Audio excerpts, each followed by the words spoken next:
Have you ever wondered what it's like being in jail? And no, I'm not talking about being incarcerated or arrested for doing something wrong, but rather working there.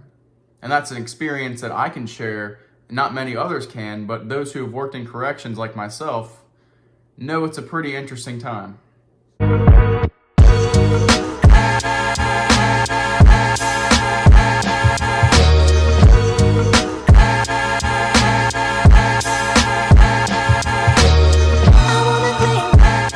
And that's what we're going to talk about today, my personal experience working in corrections. We're going to talk about things I think could be improved inside the system, the corruption that already exists, and basically the job and what exactly it pertained to for me being inside of the jail, which was a very unique and exclusive position that I was one of the first people in the entire country to do this. Due to copyright and legalities, I'm not going to fully disclose the location in which I worked at and the names involved, just to make everything clear. So basically at the end of the summer in 2022, I was offered a position at a telecommunications company to go inside of a jail and distribute the commissary to each inmate. And not only that, but to stock their vending machines.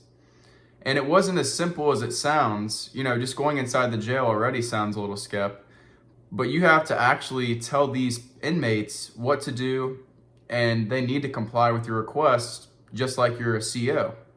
So basically, those of you that don't know what commissary is, it's when all the inmates get their outside food distributed to them. And usually in most cases, and almost every single case throughout the country, it's always been distributed by correctional officers. And my instance was one of the first ever in history to actually have an outsider with no security experience, with no government affiliation, with access of entering the jail and being respected and treated just like a correctional officer. So 3 days out of the week, I would start the day by going to a warehouse a few miles away from the jail.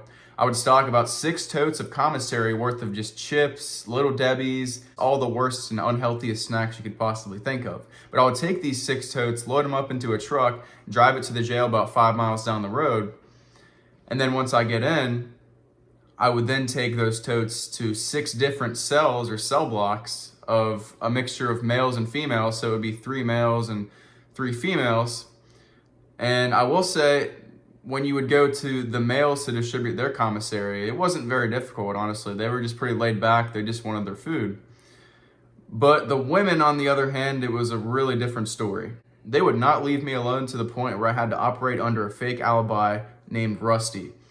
And it definitely worked the whole time. They thought my name was Rusty, but it wasn't like I was really trying to play tricks. I just genuinely did not want to be annoyed and, for my own security. But I had them constantly asking me questions, trying to get me to do things that I wasn't supposed to do. So not that it was tempting, but it was really distracting to do the job itself when you had that at play, and on top of having to wear a mask at the time. All of that happening at once at first was not easy to get used to. So there was one time I accidentally went through the isolation aisle looking for someone's commissary.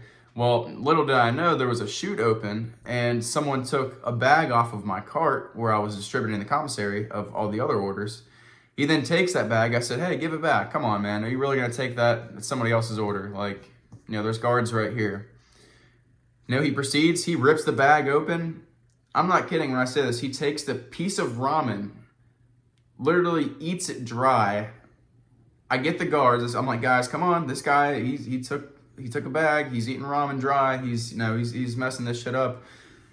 Get 4 guards to finally throw him against the wall. Everything's in the toilet. He's trying to flush it down. It's a complete mess. The worst part of it is one of the COs came up to me and he's like, "I got this." I'm like, "Why is it all wet?" Because I didn't know he shoved shit in the toilet. I grab it and my hands are all wet. I'm like, "Oh, fuck, it went in the toilet." So I'm like, "Oh." So that was a pretty rough day. But yeah, that's the type of stuff you have to deal with and watch out for. The inmates are extremely manipulative. They sit there in cells all day just waiting for something to happen. I mean, keep in mind, I've never been incarcerated, but just watching these people, I can only imagine. They've got no freedom whatsoever. They've got everything taken away from them, and they're just surrounded by 4 concrete walls with no hope whatsoever. So they'll do anything whatsoever to find that little bit of freedom. And if it just simply takes, getting a free thing of dry ramen to eat for 5 seconds until you get pinned down, then, that's what it's going to be. That's worth it to them. So it was pretty interesting. I went to the warden's office to discuss the incident a few days later. Obviously, I was in the fault. I wasn't paying attention. I was in the wrong place at the wrong time. But after the conversation, that same inmate who we discussed, who literally took the commissary off of my cart, was then put into general population several days after that. And I was like, how does that make any sense? This guy already was in isolation. He then proceeds to do something that shouldn't be rewarded, if anything, should be punished more. And you then take him and put him in the regular population with guys who are basically in there for drunk driving and drug issues. I mean, that's crazy. And obviously, as an outside contracted employee, I can only have so much say when it comes to the warden of a jail. I mean, they're extremely strict. It's almost like talking to the DMV. They're very, very cold, very, very unpersonable. I can't imagine running a jail being a delighting job. I mean, just working in one was stressful enough, but having to supersede and run everyone, I mean, I don't know how you'd even sleep at night, especially working in that one. And it wasn't perfect. I made many rookie mistakes, but even I realized that it was an issue to let this guy back in general population. I mean, I feel like there's so many issues at play here just from what I saw. I mean, number one, it was rehabilitation. Yeah, they have their little groups and their meetups and stuff, but the way I saw these guys, there was no actual change happening. They were just sitting there just kind of waiting their time out. It didn't really seem just to me. I mean, they're sitting here suffocated in these walls. Again, smells like absolute shit. And obviously they did something wrong, but I don't really see how this is benefiting them to be a better person. And not only that, they don't have any healthy food there. Even the commissary was just being chips and candy bars and high calories.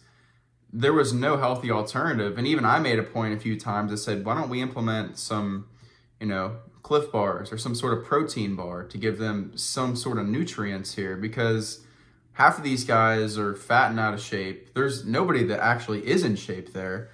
So that's another thing, though. They're not getting any sort of physical health, which goes a long way to mental health. So they don't think at all here. They're very old school, at least in the place I worked at. But I imagine many other places are still like that, because institutionalized places are very by the book and go back to the dawn of time. So they're not really much for making acquaintances to help these people. They're just more of securing it, which I completely get. We do need to make sure everything is secure. But at the same time, the place I worked at, there were no guns. Nobody had any gun in the place. It was simply secure enough because they kept these people in line. But that's another thing, though. This place was so kept in line and so secure that they were one of the first places in the country to work with the telecommunications company and bring an outsider in, me, to have access to entering the jail and distributing this food to them to save them the trouble. It just shows if these places feel that they're so secure, why not take the time to focus on the mental health of these guys to make sure they don't come back repetitively and, end up in prison long term, because that's where they're actually headed just from the jails. A lot of them are in transit or extremely close to being sentenced to prison as they're just awaiting their court date. And another thing, I think they need to keep these guys more busy. I mean, a lot of them aren't really required to do much in the jails. They just sit there. Mental health advances and faith-based approaches, I think, would go a long way in making sure these guys aren't repeat offenders and stay out of jail for the long run. But yeah, it was a really interesting and educating time working as a product administrator in corrections. I lasted for about 3 months until I got back into sales and then started the media company and the show. But yeah, all in all, if you want to learn more about the inside of a jail without ending up in one for being arrested, then go be a product administrator or a correctional officer.